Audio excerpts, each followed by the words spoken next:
Recently in Ireland, two apparently opposing political parties came together to set aside their differences in order to form a government. Now it's interesting that when we say that, they set aside their differences, and often when we look at conflict, we talk about setting aside your differences. If you begin to think about how any conflict is resolved, and really it is about not just setting aside differences, but beginning to promote sameness. When we begin to look at how the brain functions, one of the things that the brain does first is that it sorts for danger. And it does that by identifying what's unusual, what's different in the environment. Then after that, when it finds that it's okay, it creates sameness, it creates patterns.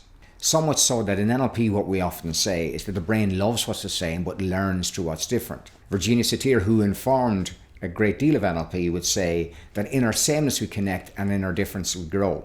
Perhaps it's a good idea if you begin to think about it, that when we talk about sameness, we're talking about rapport.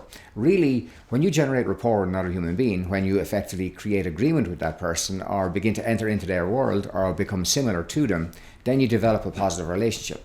And so before you actually dissolve any conflict, before you're able to move forward in a situation, it's a good idea to find a common ground. This is how great conflicts are resolved.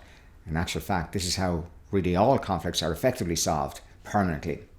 So it's a good idea for you to perhaps have a look around, perhaps someone that you are in conflict with or you have a difference of opinion with. Why not set a little bit of time, sit down and figure out, well, you know what the difference is. That's the danger bit in your mind. It may not even be a danger. But begin to figure out where you connect, where you are alike and where you are the same. How many similarities have you got? Once you've done that, you've begun the process of rapport, you've begun the process of effective collaborative communication. If you're interested in figuring out a little bit more about these things, perhaps give us a call. We'd love to talk to you.